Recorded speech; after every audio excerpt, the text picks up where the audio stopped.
Glenn, we are so excited to be here. I'm walking you to work, Yeah, and thank you for letting me do that. We're headed to the Haze, which, by the way, I just feel like is the perfect theater for this particular play because it feels so intimate, and you guys are really bringing people into that family, essentially, and that American story, that Black American story. Tell me a little bit about what it feels like to perform in this particular space and kind of get those live, raw, real reactions from the audience every night. Yeah, when we were thinking about theaters for a purpose, we wanted something that was very similar to the theater in Chicago. So at Steppenwolf, we have a 550 seat theater.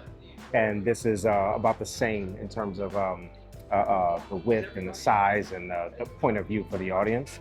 And so we wanted to maintain that intimacy. You know, there are other theaters on Broadway we could have gone with that have a lot more seats, but we lose something in terms of the transfer of the feeling that the audience gets when they sit in there and they feel like they're in that home with that family.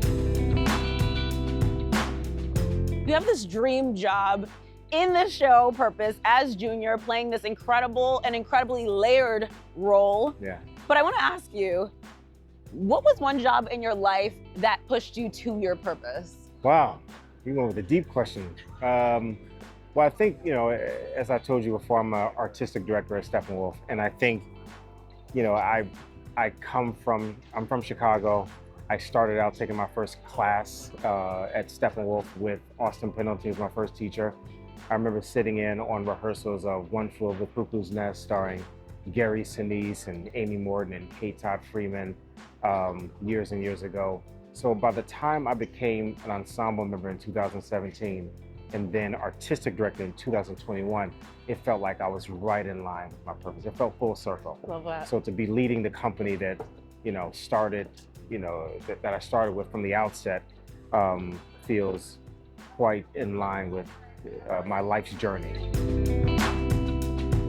There's the aspect of being an actor, but then there's the aspect of being an artistic director, and I don't know that a lot of people can imagine what that is like for this particular show. Yeah.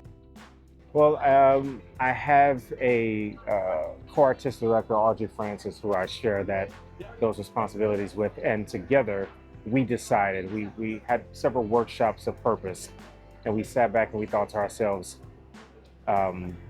this play might be the next great American play. And so when we had 40 pages, we thought, if he can land the plane, we said that a bunch of times, I've said it to Brandon, if he could land the plane, this could be something special.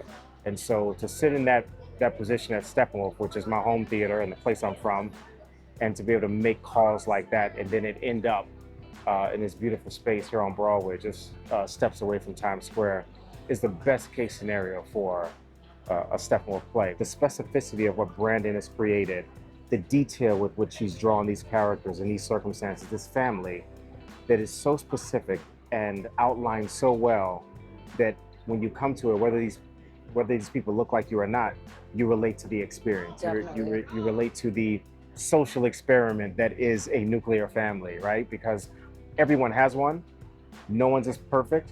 You know, there is dysfunction in everybody's family, whether you're white, black, or anything in between. No matter what demographic comes in to see this play, they always walk away. I hear people come to me often and say, I saw my mother, I saw my father, I saw my aunt, my sister, my brother, my kid. And that right there is the thing that he's touched upon that's sort of tantamount to his genius. So as a Black creative, as a Black actor, what's it like to have people like Oprah, Whoopi, icons in the Black community watch you on stage? It's fantastic.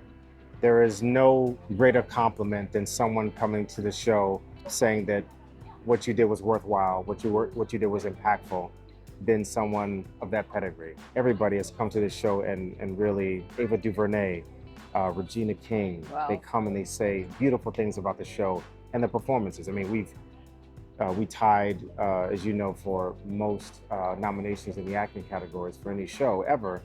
And that's hugely meaningful because this is, like you said, these are Black artists. Right. And many times, and historically, we haven't felt that we were seen. We were given right. opportunities. And here this is an all Black creative teams in terms of director, writer, actors on stage. and to be lauded in this way with the Pulitzer Prize, with Tony nominations for all the actors, for Brandon. It's a beautiful scenario.